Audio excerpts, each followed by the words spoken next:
Okay,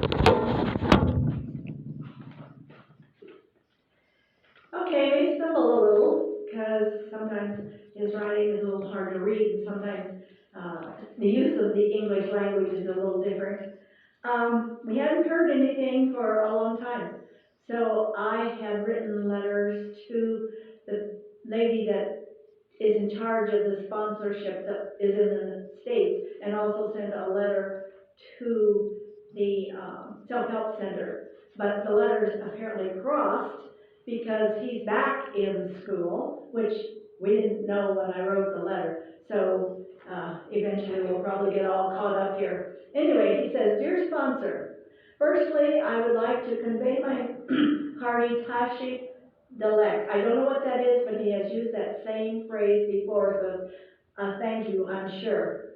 "To you and your family members, how are you? I hope you are fine there. Here I am doing good.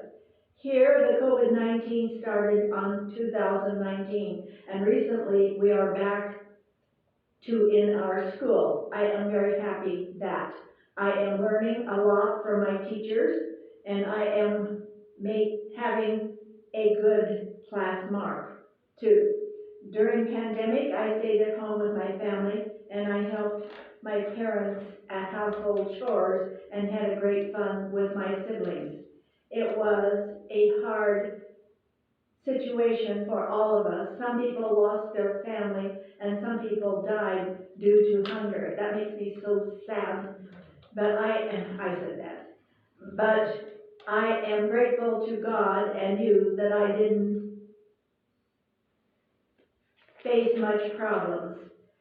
After months of lockdown, we started our online classes, and it was quite difficult that we are not able to understand easily like in the class.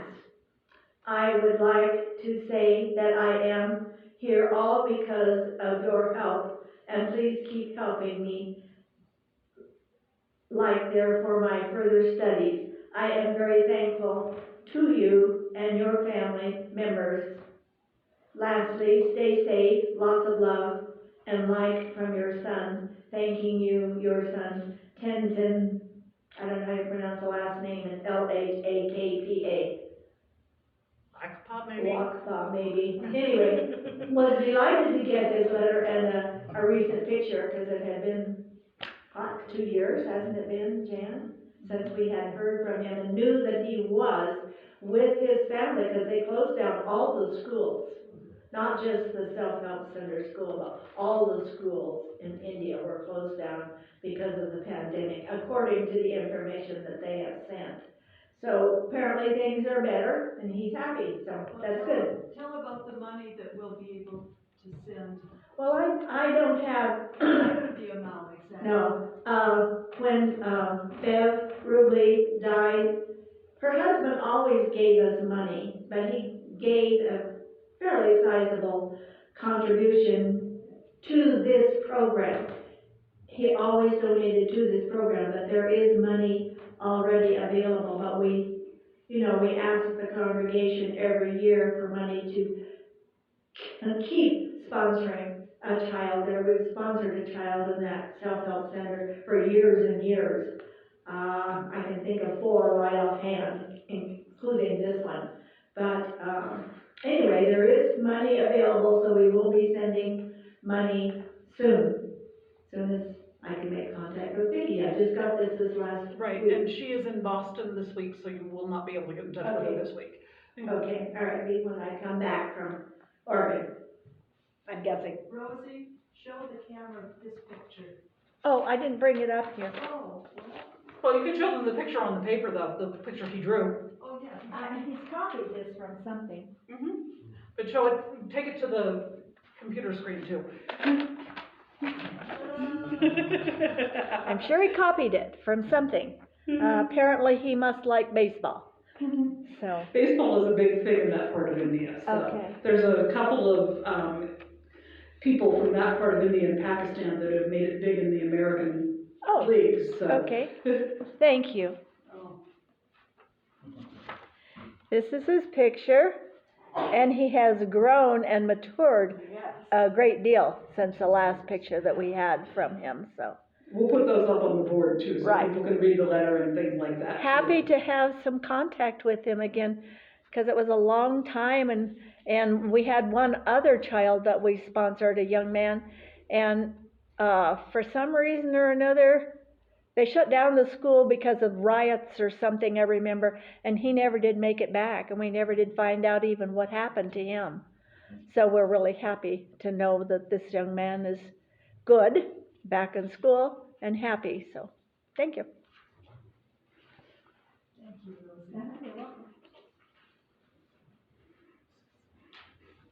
That was why I wanted you to wait, was so that anybody online could see it as well.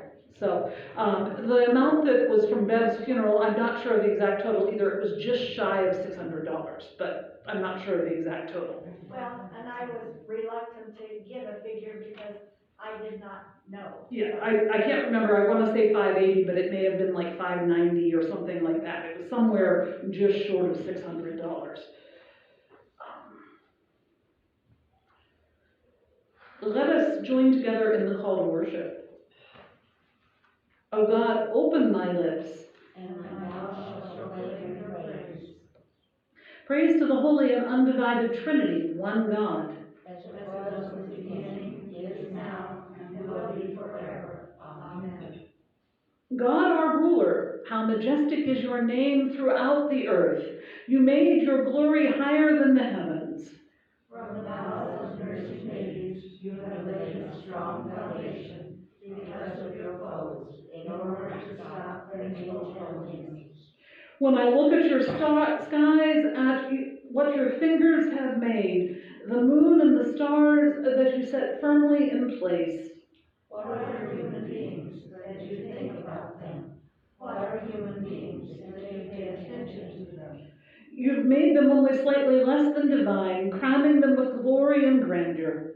You let them rule over your handiwork, putting everything under their feet, all sheep and all cattle, the wild animals too, the birds in the sky, the fish of the ocean, everything that travels the pathways of the sea.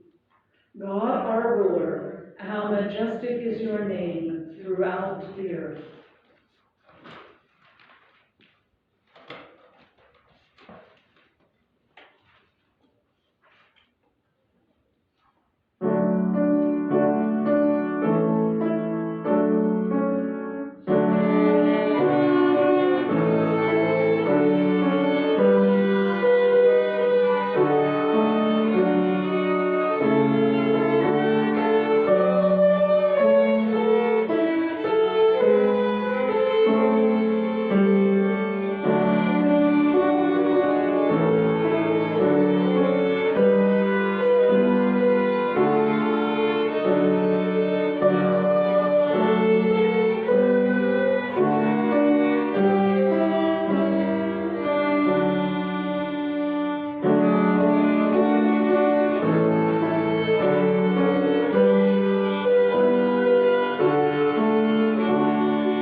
It's Trinity Sunday. Isn't Trinity Sunday fun when we talk about what is the Trinity? Kids always are like, I don't understand the Trinity. When we were doing confirmation class, the kids are like, what is the Trinity? That was always the one that always stumbles for kids. They're like, I don't understand Trinity. When we start talking about God the Father, God the Son, God the Holy Spirit, then they get it. We're like, Trinity is just the big fancy word for what God is when we put all three of those together.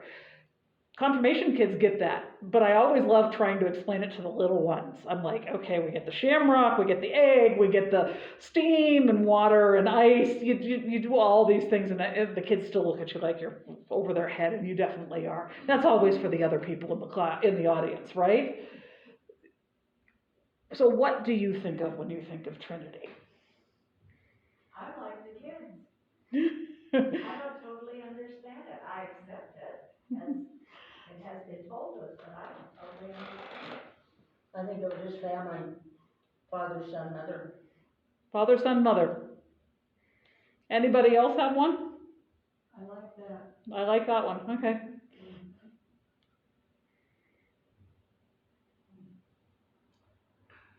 The Greek Orthodox Church has an image of God as almost husband and wife. That it's an image that we don't use often, but it's God as lover and beloved, and the love that is between them. That's an image that sometimes people use.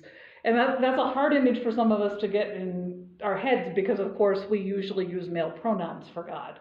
So we get our heads going, well, maybe that'll work, maybe not. That sometimes gets rough for some people.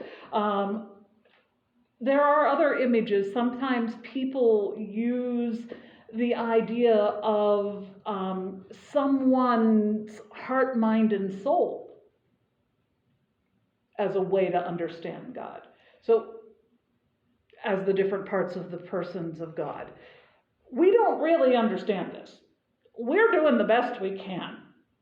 And one of the ways I help the kids understand why we have this language that we do was that in 326, Constantine, back in 316, had a vision, and he converted to Christianity on the basis of that vision.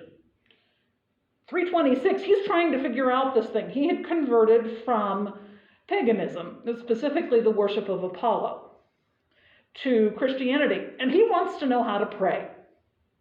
And so he calls all of the bishops together in the Roman world and says, give me a prayer I can pray. And so in 326, in a little town called Nicaea, and it's not that little, it's bigger than Craig. It's still bigger than Craig, but at the time, it was about 30,000 people. So let's say Craig, Hayden, Steamboat, Oak Creek, and a few other towns put together. All of the northern tier of Colorado put together, Nicaea. So it's a decent-sized city for back then. All of the bishops travel from all over the Roman Empire, and they sit together for a year and a half, and they argue, how can we tell this man who literally can kill us, and up until 10 years ago, his ancestors, his father, was killing us. How do we write a prayer this man will understand? He was worshiping the sun god. He was worshiping the son of the king of the gods. And he would go to a city in Greece to get oracles read. And so they started thinking about those things. They had some other things behind that. They had the whole history of Christian theology for the last 200 years to draw on. They had all those things. But some of the images they drew on were images that Constantine, coming out of the worship of Apollo, would understand. And one of those was the idea that God looks different to different people. And they also used the image of the theater. When we talk about persons, we talk about God being three people, and we think Lois and Jim and Dina and Jan and Rosie and so on through and out. They think that, we think persons that way. The word person actually is the mask that Greek actors used to tell you that they were suddenly Odysseus or Achilles or something like that. They had a mask they put in front of their face to tell you which person in the play they were. And so when they say God in three persons, that was the word they used. So they used the images that they understood.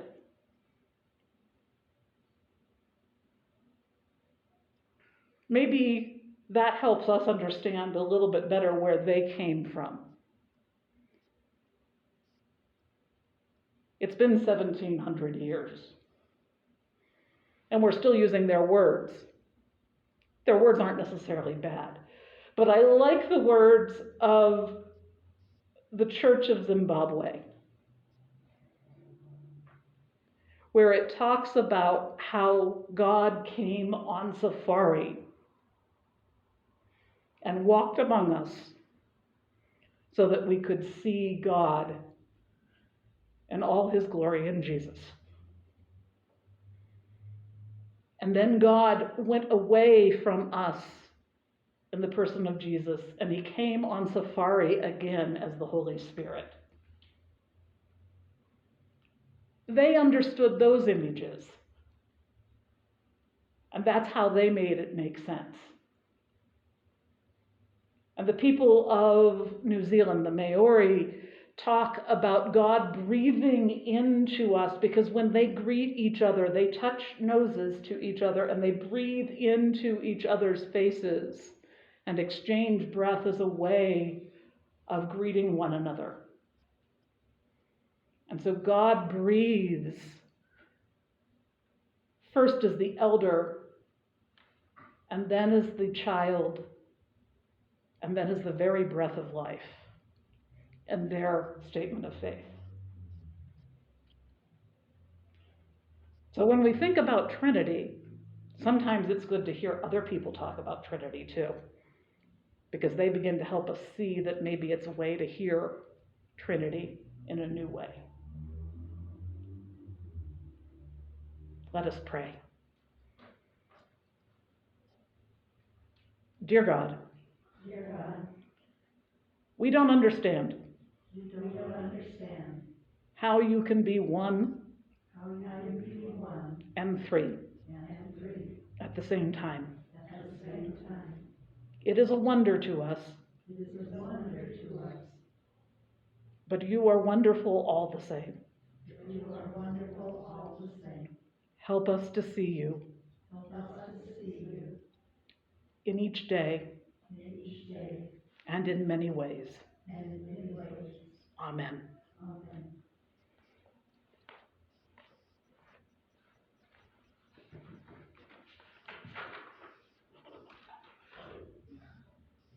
God offers God's very self in a variety of ways, but we tend to get stuck seeing God in only one way. We tend to get used to and abuse God's creation in much the same way. Let us consider how we are called to care for God's creation in all its forms and delight in all its beauty. And then let us pray.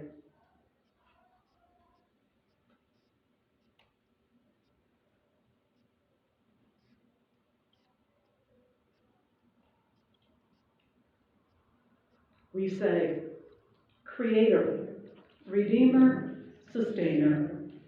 We do not always need the wisdom you impact. We turn to one another and means of validation rather than you. We go waiting in awe of our own creation, while devouring and decimating yours. We continue to pause, pray, and to surprise and delight us at your magnificence and majesty. May we always be at awe at your glory and humbled by your nearness. Let your character be shaped by love and peace. Your peace. Receive the peace extended to us from God, the God of grace, who joined our embodied experience and who invites us to share the glory of resurrected life, into which we are made whole.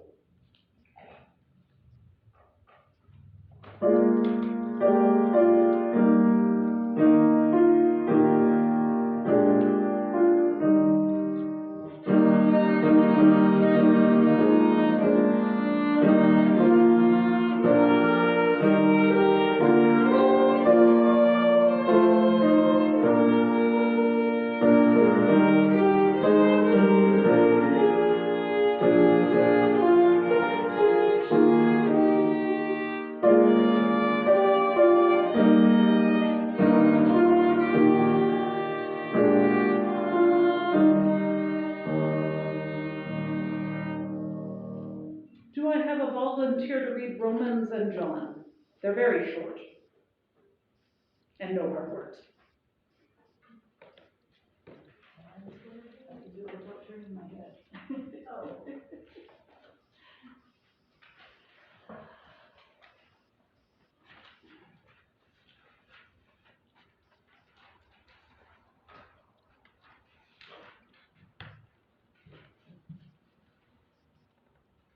Okay, the first reading this morning is on page 1354 in your Pew Bible if you want to read along. It's Romans chapter 5, verses 1 through 5. Therefore, since we have made righteous through his faithfulness, we have peace with God through our Lord Jesus Christ. We have access by faith into this grace in which we stand through him, and we boast in the hope of God's glory. But not only that, we even take pride in our problems, because we know that trouble produces endurance. Endurance produces character, and character produces hope.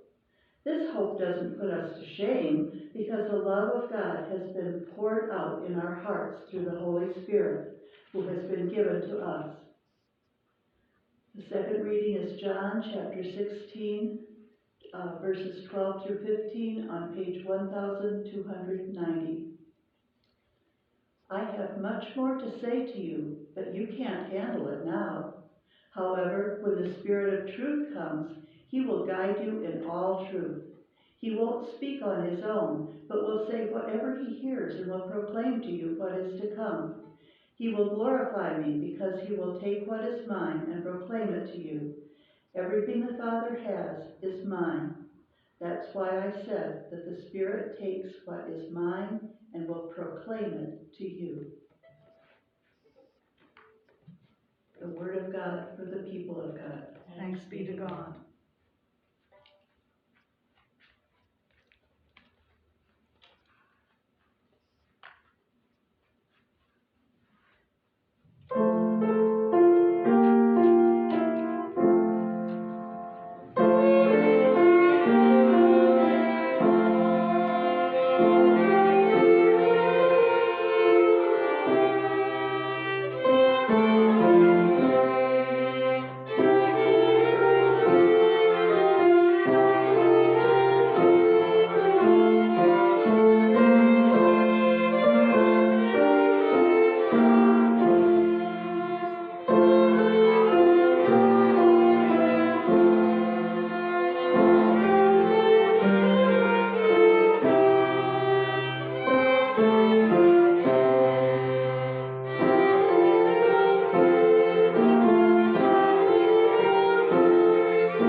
The Hebrew scripture lesson today comes from the book of Proverbs, the 8th chapter.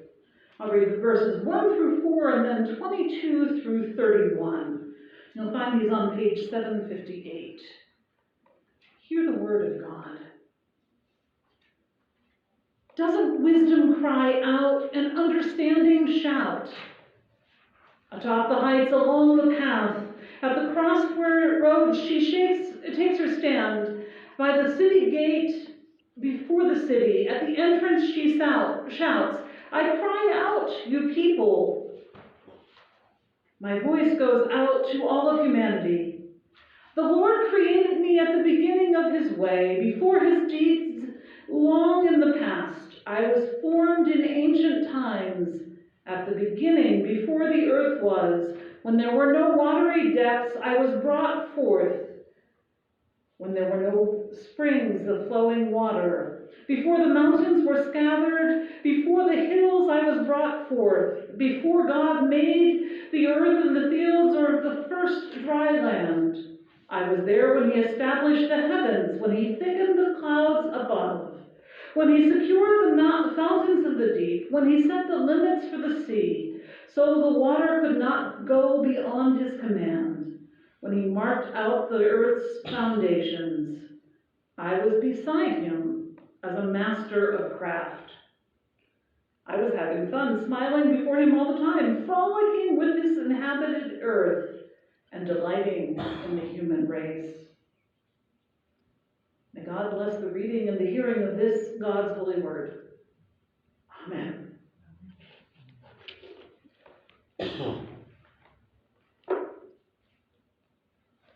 All right, give me a proverb. It doesn't have to be a biblical one. Because immediately I thought of Benjamin Franklin. That's fine. Early to rise makes a person Healthy, wealthy, and wise. Yes. So that's one. Noisy thing. Okay. A stitch in time saves 9. That's also Ben Franklin. You at least got a biblical one.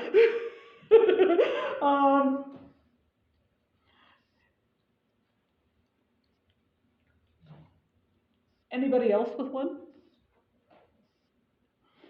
On the first day of our biblical formation class at Grove City College, which is a very Christian college, our professor asked us to turn to the book of Hezekiah. Anybody want to try and find the book of Hezekiah in the Bible? So long as I have an index. Table of contents. Well, we weren't allowed to use the index. So people started thumbing through the Bible, with the exception of 4 of us. He continued to prompt us to look, and finally one of the 4 of us asked, did he mean the book of 2 Kings or 2 Chronicles? And I pointed out, well, he could technically be asking for one of the few passages in Isaiah. Most of the class looked up in startled confusion, and a few of them shot poor Matt looks that could kill. And the professor said, you're Larry's daughter, aren't you? He hadn't taken attendance yet. He'd gone to seminary with my dad. I said, yeah. And Matt was like, yeah. Afterwards, that group of 4 of us started to assemble a document that we named in honor of the class, and we named it the Book of Hezekiah. We put everything in it that we found that someone thought was in the Bible throughout our 4 years there.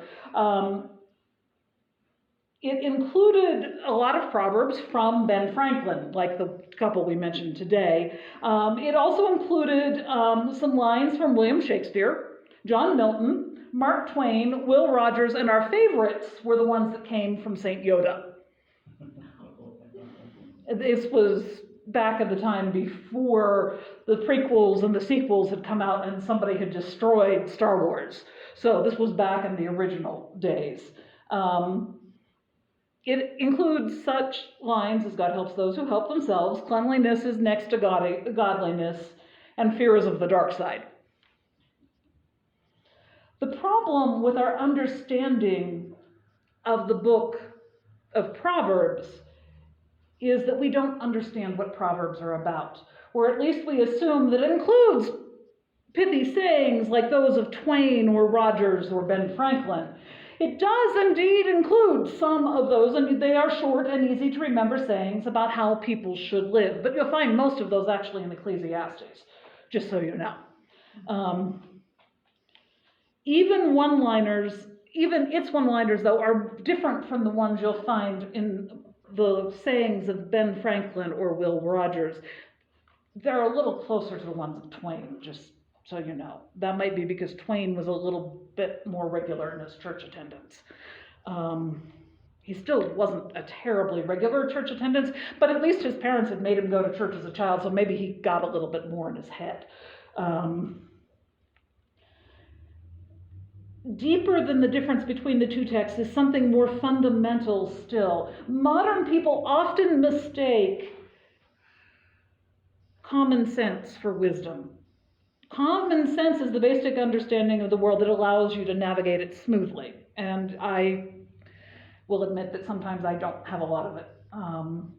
It's things like don't stick a fork in an electrical outlet. How many of you watch the old TV show MacGyver? Or the remake, but the old TV show was better at it than the modern one. The modern one's more action-adventure. The old one at least had a passing acquaintance with science. I'm sure I don't want to hear what an actual science teacher thought of it, but it was at least relatively familiar with the idea of chemistry and physics. If you remember that old show, the character was full of common sense. What did he solve most of his problems with? His mind. His mind. But what were his two major tools? Swiss Army knife. Swiss Army knife and Duct tape. duct tape. How much do you use those two tools or related ones? Every day. Every day. And they were usually simple, direct methods, usually involving those two things. Or something else that he found lying around. It was, oh, well, I don't have the tool I need to fix this engine. Well, what can I use instead? Well, okay, that isn't exactly right, but it will work instead. It's actually not from the show, but if you remember Operation Petticoat, the old Cary Grant movie where at one point they had to fix the engine of the submarine and they borrowed one of the ladies that they'd rescued's bra to do it. It's that kind of outside of the box thinking, but using what you have at hand to fix a problem. Wisdom is something different, particularly when you're talking about it in the biblical mind. It's something else entirely. We use it to understand the world, yes, but it allows us to see the connection between our mortal life and things eternal. And you notice I didn't use the word God in there because when we talk about wisdom in that sense, it also can apply to other religions. So that when we talk about wisdom, and maybe we're talking to a Buddhist, they may not have an understanding of God, but that definition will work when the two of us are talking together. Now, of course, as a Christian or as a Jew or as a Muslim, we're going to throw God into the answer. Wisdom is that which connects our life to God. Our mortal life here to God. So when we begin to see the Proverbs in the book of Proverbs, in that light, we have to begin to think about them differently. They all become perhaps a way to relook at one saying in particular. Jesus summarizes it in the New Testament. Do unto others as you would have them do unto you. Perhaps that is the basis understanding of the whole book of Proverbs. The Lord hates people who use dishonest scales. He is happy with honest weights. Thoughtless words can wound as deeply as any sword, but wise words can heal. Those are all the Proverbs from the book of Proverbs. In a couple of these sayings, wisdom and common sense do indeed overlap. But think about that person with the dishonest scales. You are more likely to make a profit if you use dishonest weights, right? This is one of the places where the Good News Bible makes it hard, which is why I switched to the Common English Bible today. The Good News Bible actually uses the word stupid. That doesn't help us. Most of the rest of the translations use foolish. Some people without any book smarts are what the world calls stupid, and they are very wise indeed, or for that matter, they have lots of common sense. But what we need to understand is wisdom looks very differently from both of those things. Consider the case of Brother Lawrence. He's a 17th century Carmelite French monk who never completed his education and spent most of his life working in the kitchen or repairing sandals. He was barely literate, and yet his fellow monks regularly pointed him out as the wisest among the brothers. After his death, one of the other members of the order memorialized his sayings in the book that has become a Christian classic that is still read today. It's about that thick, and you can find copies of it in English, French, and 73 other languages. It's called The Practice of the Presence of God. For people like Lawrence, wisdom truly begins with the fear of the Lord. He tells us we ought not to weary of doing little things for the love of God, whom regards not the greatest of work, but the love with which it is performed. And again, let us think not often that only our business in this life is to please God. Perhaps all besides is but folly and vanity. In other words, do everything you can to please God. That holy awe brings us to God in the spirit of contrition and simplicity and wonder. And that is what the Bible considers true wisdom. So today, when we consider this passage from the 8th chapter of Proverbs, perhaps we ought to take a look at two women, and I only read one of the two women. There's actually a conversation back and forth between them in this passage, and I only read one of the ladies talking. The lady I read was Lady Wisdom. The book of Proverbs begins the text, and in this 8th chapter, he continues an argument between these two women. One of them is Lady Wisdom, and the other is Dame Folly. He spends the first 9 chapters or so describing the call of wisdom to a life of reverence, kindness, and humility. He depicts wisdom as a lady calling the people out in the street and offering people a true life. She is depicted as a good Jewish matron, calling to her children, and at the end of the book, the writer again returns to that image of Lady Wisdom. We often think of that passage as describing the virtuous wife. How many of you have heard it read at perhaps a wedding or at a funeral describing a woman who was extremely virtuous? Against her is a different figure, the Lady of the Night, usually called Dame Folly. Dame Folly advocates loose living, intemperance, and greed, selfishness, and seeking after worldly reputation. Here, though, Lady Wisdom describes her place in creation. The Lord created me first of all. And the passage continues to describe her place in the created order. She says that she is the master of crafts. She is the person who is in charge of building. That's not a role that a Jewish matron would have had. She's in charge of building. This is the role that would have gone to the highest architect in the land. This is a role that is not something we would have expected. She is the one in charge of helping God create the universe. While the context seems to imply the first idea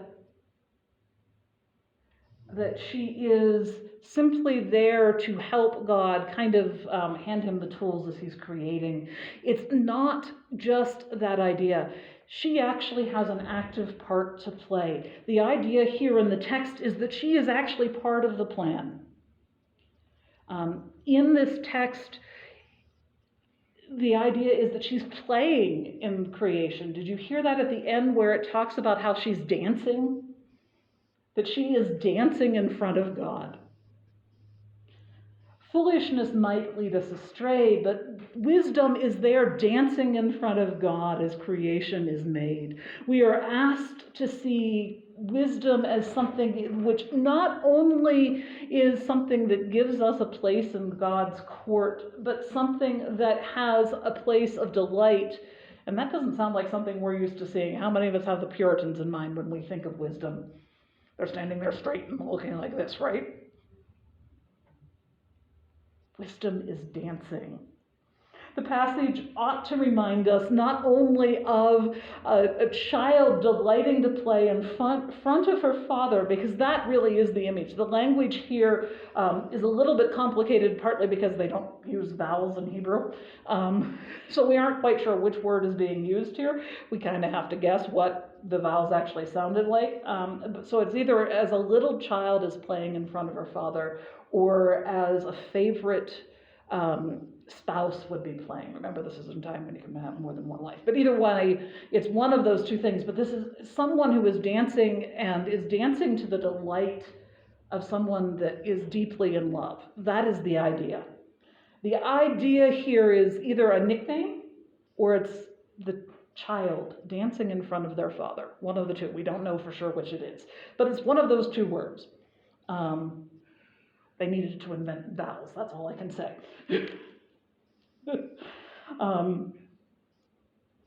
Wisdom dances for God. But there's more to this text. How many of you thought of John 1 when you heard this text? You should have. In the beginning was the Word, and the Word was God, and the Word was with God. Nothing was created through the Word, through Him that was not created. Goes right back to this passage. And there's a couple of other passages in the Bible, in texts that aren't in our Bible. This particular text is the basis for that New Testament text. Jesus is the wisdom of God. We translate it as word in English, but logos is one of the key words for wisdom in Greek. It is the idea that Jesus is this one being described here as Lady Wisdom in the Old Testament. When we look at that, Jesus tells us to go back to this passage and look at it. Jesus is the one standing there as the master of crafts. Jesus is the one dancing in front of God.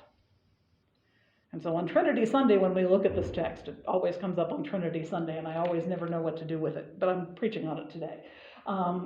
You look at this text and you see the image of the relationship between God as one where there is interplay and there is interchange. There you see this dance of the Creator. You see God dancing for joy at the beginning of the time. You see wisdom creating. You see God inviting us in. And the story of Lady Wisdom, calling out on the mountain and at the front of the city gate to invite us into that dance. The John text draws us back to that. I have much more to tell you now, but it would be too much for you to bear. When the Spirit comes, when God comes to you again in a different person, and that person will reveal the truth about God, that person will reveal all truth and will speak not with his own authority, but will speak all he hears and will tell you of things to come. He will give me glory because he will take what I have to tell you and say it to you. All that my Father has is mine, and that is why I said that the Spirit will take what I give him and tell it to you. These two texts belong together. They belong together in a way that tells us about the dance of God. And again, it is the invitation to us to come in from Lady Wisdom that draws us back to that moment. Creation comes, and we see it as a moment in which God has come. Earth comes up, and the waters have their limit. And on that shore, Lady Wisdom dances before God. In the beginning was the Word, and the Word was God, and the Word was with God, and nothing was created. But God, in the Word, did not create. The two passages are about the dance of God and the invitation to us to join in the dance. Will you listen? Amen.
The giver, the steward, and the guide, all of which are names for God, gives us many gifts.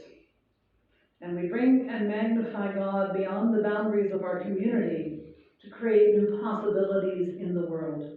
Come, bring your gifts to God.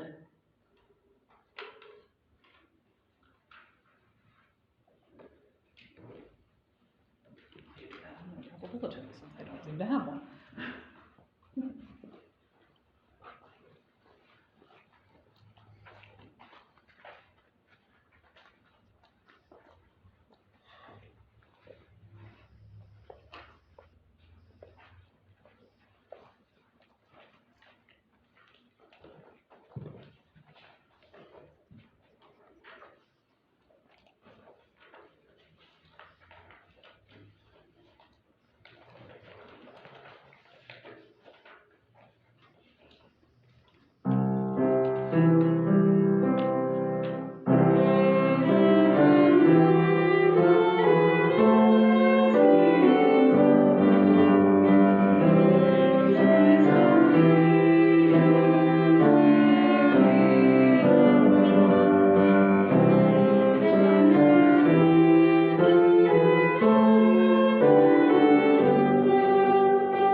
Let us pray together.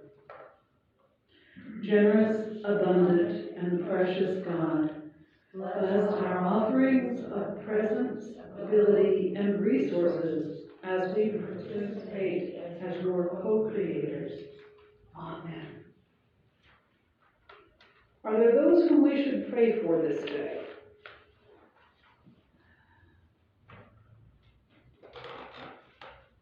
Under hospitals, I've added Peggy Bundy.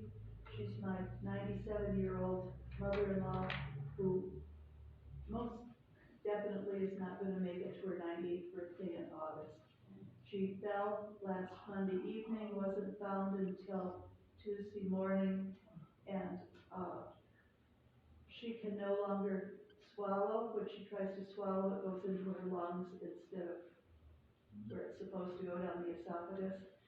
So they are taking her off everything, including IV fluids, to let her go ahead and die. I feel like I had said my goodbyes to her when I was there 2.5 weeks ago, so I was thinking about going over this week, but I'm not going to go over. My oldest son flew out yesterday, was with her yesterday and this morning, and then he'll fly back to California this evening. My 2 other sons and my ex-husband are there with her. So anyway, prayers for the whole family.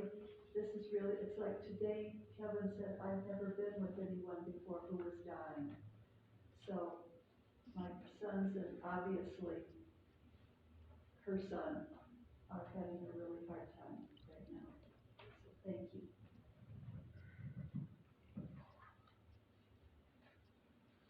And I'd like to remember the family of Sybil Smedeke. She was a friend of mine. She was only 46. Very unexpected death.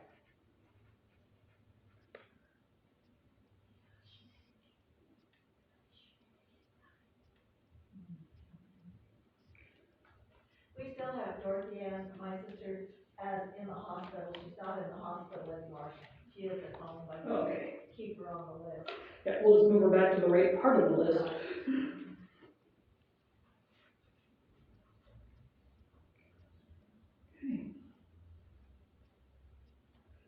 You have a green sheet, which is actually the mission page for the day, but I thought we would read it together. I will do the odd numbered voices, and you guys will do voice 2 and all. Say that again, I'm in the other room. I will do the odd numbered voices, so I'll do voice 1 and 3, and you will do 2 and all. Oh, okay. Does that make, does that make sense? Yes. The voice of wisdom speaks. Of course, we are one. But also, we are not one at all. We are 3.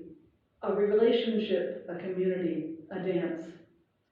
Creator, Redeemer, Sustainer, we dance together, rejoicing in our divinity, delighting in our humanity.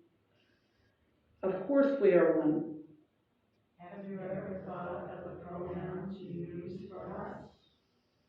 If you have called us he or she, try this today. Try calling us by our names, saying they. How does this word feel in your mouth?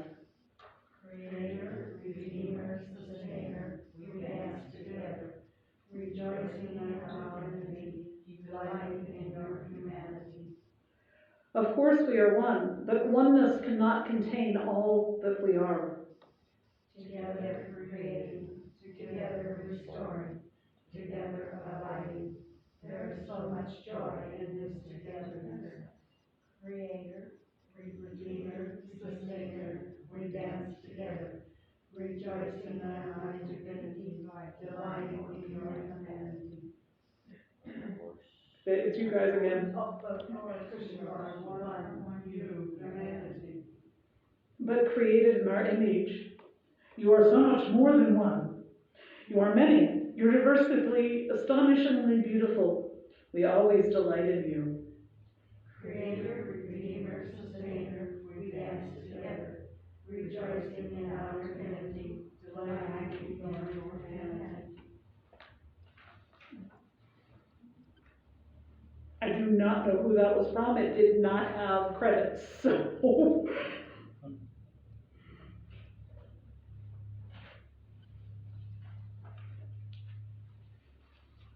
We pray, O God, this day for Peggy and the family of Sybil, for Dorothy Ann. Hear us as we pray for all the other prayers and concerns we have, as we sing the words of the prayer that you taught us.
Did we get you all the verses today?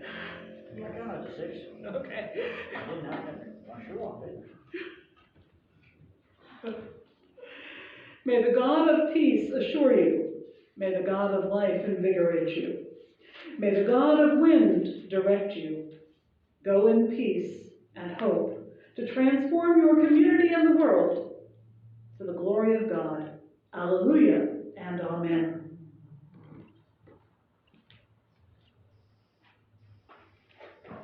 $2.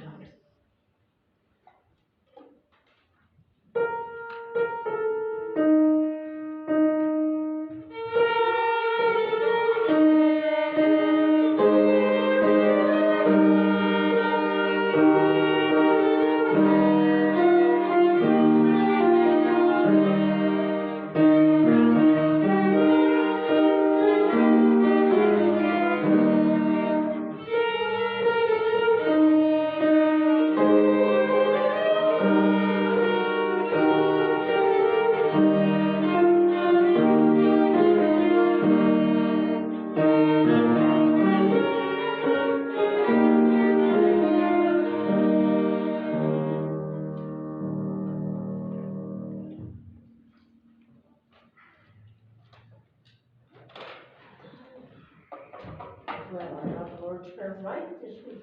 Yes, you did.